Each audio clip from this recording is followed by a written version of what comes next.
Pedro, eu começo com você. O que nós vimos nos levantamentos da Nexus, vamos tratar cada pesquisa pela sua própria pesquisa, pelo seu próprio levantamento, seu próprio histórico, né? Porque assim a gente dá a maior fidelidade à análise do que está acontecendo. O que a gente viu nas últimas semanas foi uma aproximação dessa terceira via no segundo turno. Primeiro turno não mexeu, mas no segundo turno houve uma aproximação dos candidatos com Lula. O que isso significa? Olha, para o Flávio Bolsonaro, essa pesquisa saiu num ótimo momento, porque ele está fazendo a última tentativa de negociar apoio com outros partidos. É remota a possibilidade, mas essa possibilidade existe até o dia 15 de agosto. As convenções terminam até o dia 5, mas até o dia 15 dá para fazer alguma modificação, algum acordo político.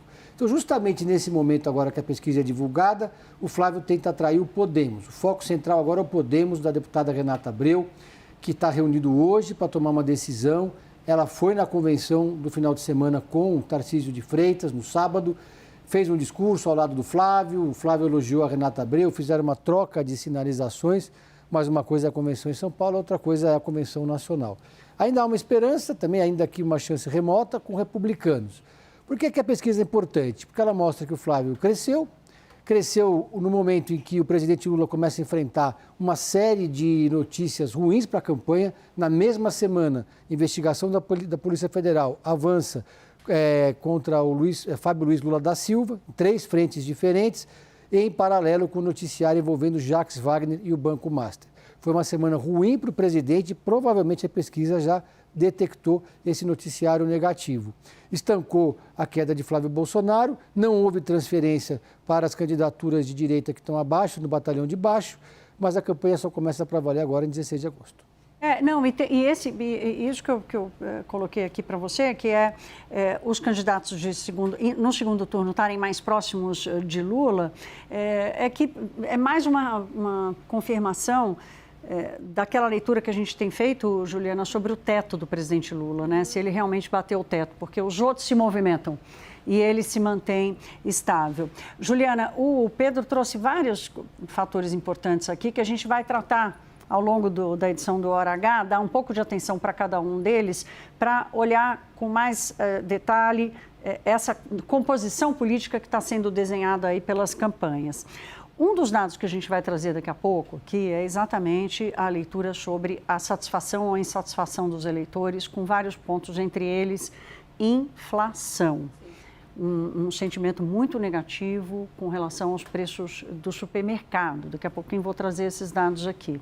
E você captou uma perda de votos do Lula nessa pesquisa Nexus, exatamente na renda mais baixa? Na renda mais baixa, Thaís, e isso chamou muito a atenção, porque o que a gente tem nessa pesquisa, e isso serve nesse momento de alerta para o Partido dos Trabalhadores, que já está chegando de uma convenção, teve ali no fim de semana falas do presidente Lula em relação a essa campanha, e essa pesquisa foca nisso exatamente. O que a gente teve?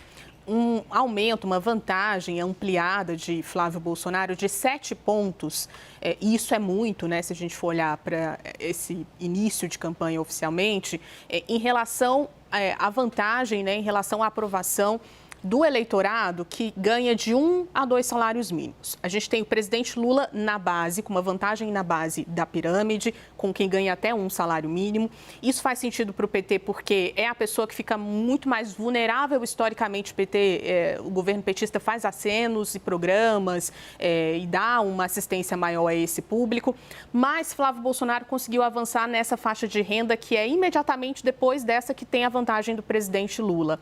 Faz sentido porque o que a gente viu nas últimas semanas? Flávio focando a campanha, indo para supermercado, falar, olha, esse aqui é o preço da carne, estou aqui no supermercado X, esse é o preço do café, esse é o preço não chegou, do né, arroz. A picanha não chegou, mas ele olha para produtos base, arroz, feijão, óleo, que faz parte ali da cesta básica. E isso faz muita diferença para esse público especificamente.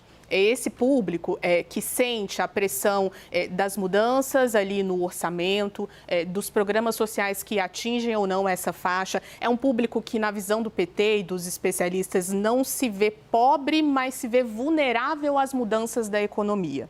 E esse público é muito caro para o presidente Lula. Então, essa pesquisa traz esse sinal de alerta para um governo que estava nessa vantagem, estava conseguindo esse diálogo com esse grupo e agora existe esse recuo justamente para Flávio Bolsonaro. Isso mostra uma campanha de Flávio que vai continuar focando nessa questão do supermercado, do preço dos alimentos, do orçamento das pessoas e faz a campanha do PT olhar para isso com atenção e buscar outras estratégias que a gente provavelmente vai ver no início da campanha de rádio e televisão. Então, se nessa pesquisa a gente está vendo uma estabilidade dos números, o sinal de alerta vem exatamente para esse público que ganha de 1 a 2 salários mínimos e que deu uma vantagem de 7 pontos, e isso é muita coisa para Flávio Bolsonaro nas últimas semanas.